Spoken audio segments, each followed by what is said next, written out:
I made a video about this topic before, but I scrapped it because I wanted to say more about how I felt about traditional 9 to 5s, but I got rid of it because I didn't want to say too much and I didn't want to get shadow banned from the real world of working because of how I felt.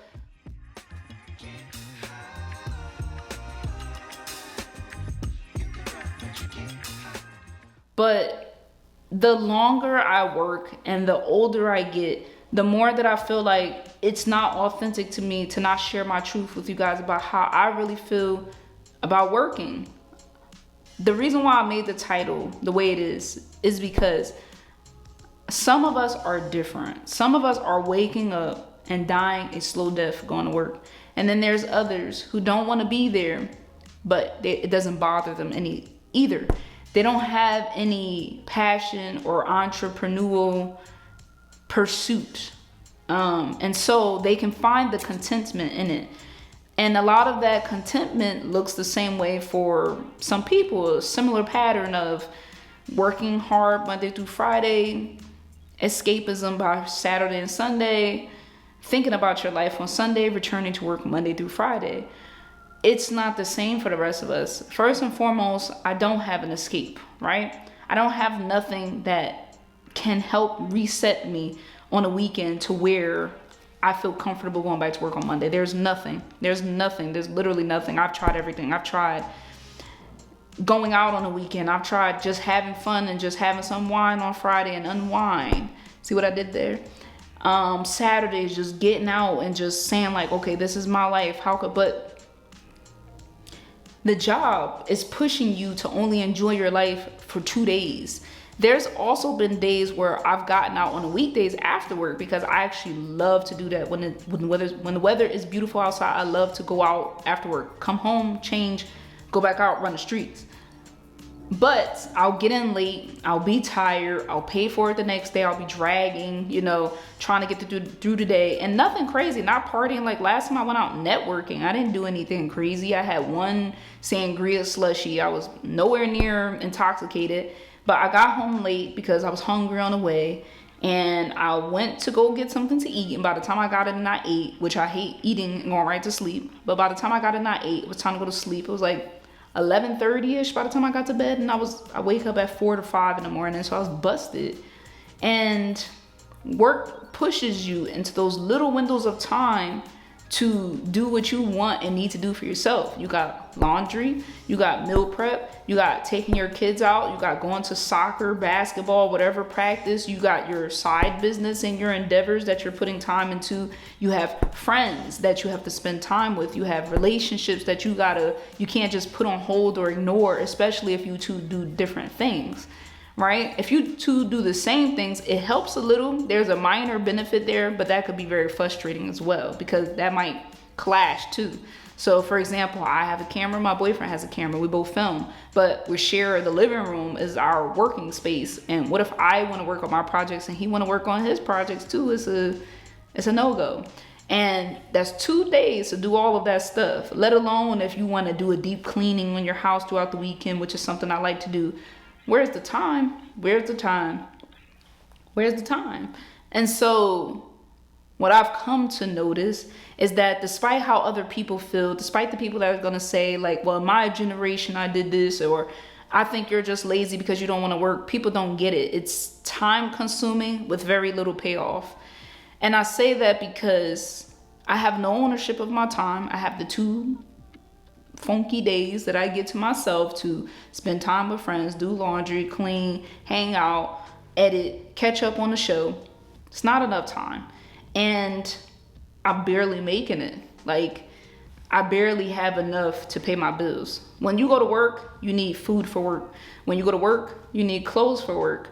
When you go to work, you need to get ready for work. Everything kind of still revolves around work. And the time that you have left doesn't really revolve much around you because you're thinking, I got to do this because I got to go to work on Monday.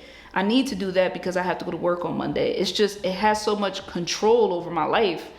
For what? To not be able to afford the things that I really want? Like, to not be able to afford the things I really want to do?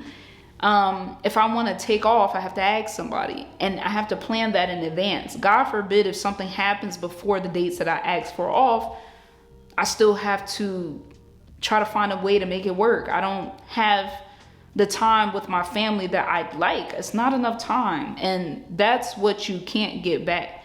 And so for me, it's the mundane tasks that are boring, that do not stimulate me. A lot of people, when you don't meet the expectations of, the job, and I wouldn't even say the expectations, you could be doing a fantastic job, but if you're not hitting all the markers that somebody else might feel like you need to hit, you'll be called lazy. You'll be called stupid. People will think you're slow. But a lot of people don't understand that none of that stuff is sticking because it's so boring.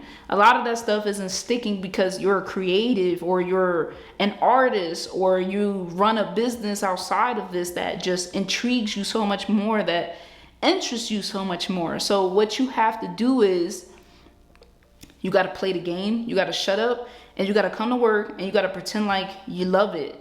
If anybody asks you how you're doing, the answer is always great. You have to believe in the company's mission, values, and statements, and principles, and history. I've even had some companies go as far as to tell me how the company was created way back in the 60s or the 50s or the 40s, and their mission statement and the goals, and how they believe in integrity and honesty, and so and such. And after all the mental conditioning and learning, what I've come to understand, that it's important, whether you care about that information or not, for the company to really sell you on why you need to like it when you're there. They don't care that you aren't happy. It's just about how can you like it when you're here. What can you bring to the company that's going to make us better as a company? Do you have the integrity? Do you have the accuracy? Do you have the speed? When really the answer is just, I need to pay my bills. I need to pay my bills. I like the things that I have learned job-wise, the skill set that has come with learning, because everything I do is a representation of me. So I never forget that. Being on time is about me as a person. What does that tell you about me? Showing up on work on time is not about getting in trouble. It's never been about getting in trouble. I could care less about that, if I must be honest. It's been about, what am I showing you about me as a person? When you're looking, when you're not looking. That to me is integrity. So that's how I am. Doing the right thing is about who I am, because I'm practicing all the time who I want to be, not who I pretend to be to others when they're looking, versus who I really am. So when you're doing those mundane tasks every day, when you're being drilled about the company and refreshed on training, they're making sure you stay good at their job, at their task of cutting that box open, at their task of keeping yourself safe so it reduces costs and issues and slowdowns at work and productivity.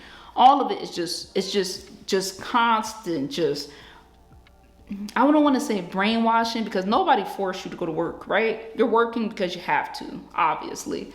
But I don't know what it is, but it's like mental conditioning, for a lack of better words.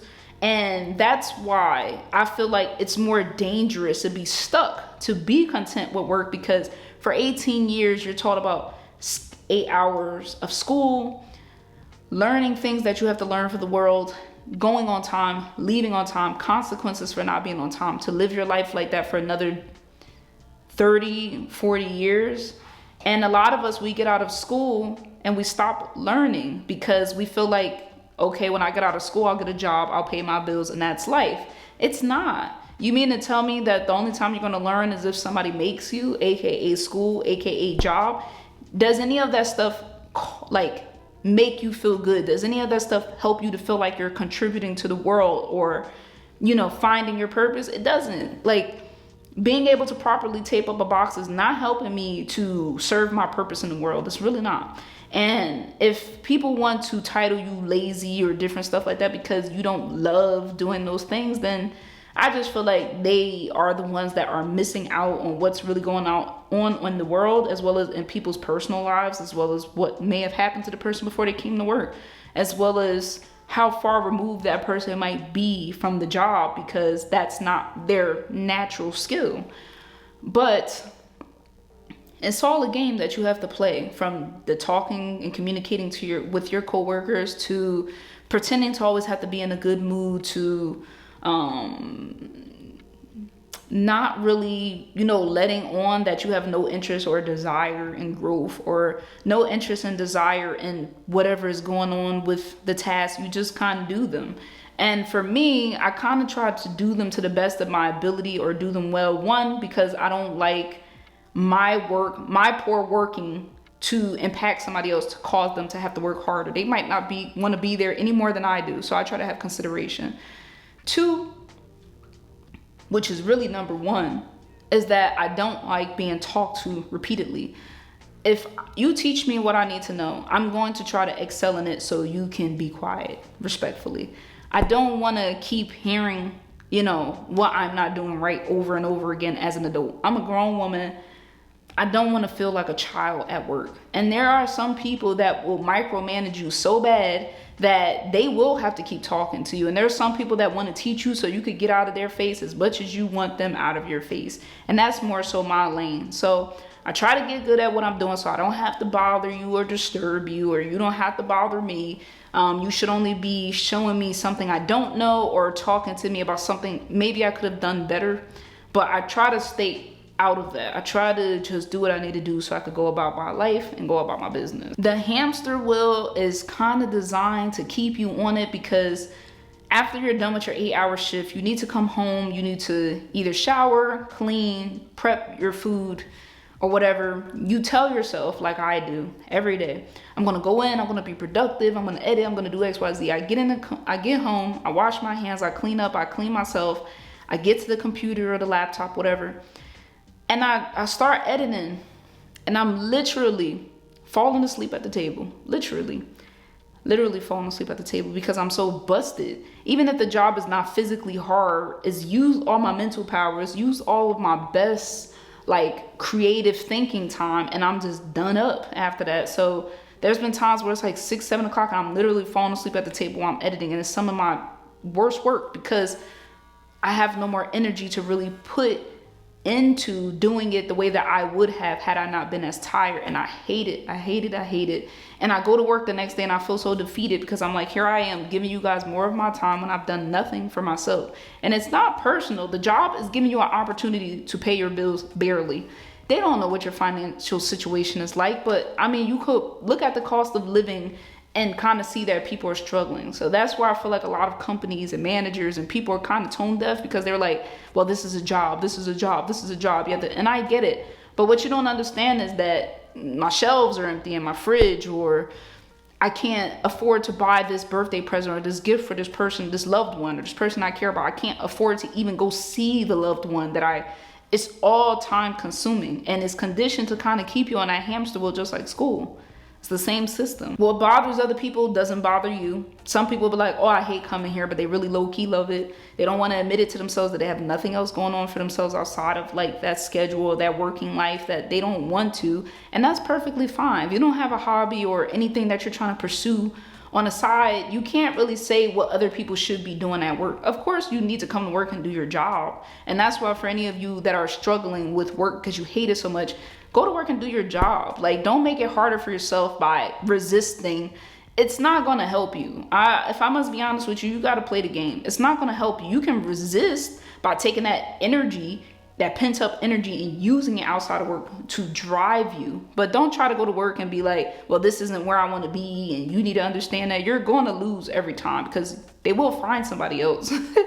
They will find somebody else. Okay. So don't let other people make you feel like you're doing something wrong because you don't love work. There's nothing wrong with not loving your job. Take pride in it for yourself, for how it represents you. But you do not have to have people that are like, well, I feel like you should, it's work. I'm just trying to pay my bills. Yeah, I tell people to relax sometimes. They take that work stuff way too serious. You're never going to get there by listening to others. There's a lot of people that will remind me over and over again, for good reason and some for none, some just in my business, and would like to tell me you have children, you need to do this. And I understand, but what good is this job if I have no time with them? What good is this job if every time I'm watching a TV show with them on Saturday, I'm falling asleep because I'm tired from work all week? It's just like, don't lie to yourself about how you feel. If you feel like you need to do something else that is going to require you to sacrifice your time short term to get to somewhere bigger, than do that. Because work is sacrificing your time long term to kind of get nowhere. They're taking away Social Security. AI is replacing a lot of these jobs. A lot of you are either going to get demoted or receive a pay cut. Some of you are not going to get promoted. You've been working in the company for 200 years.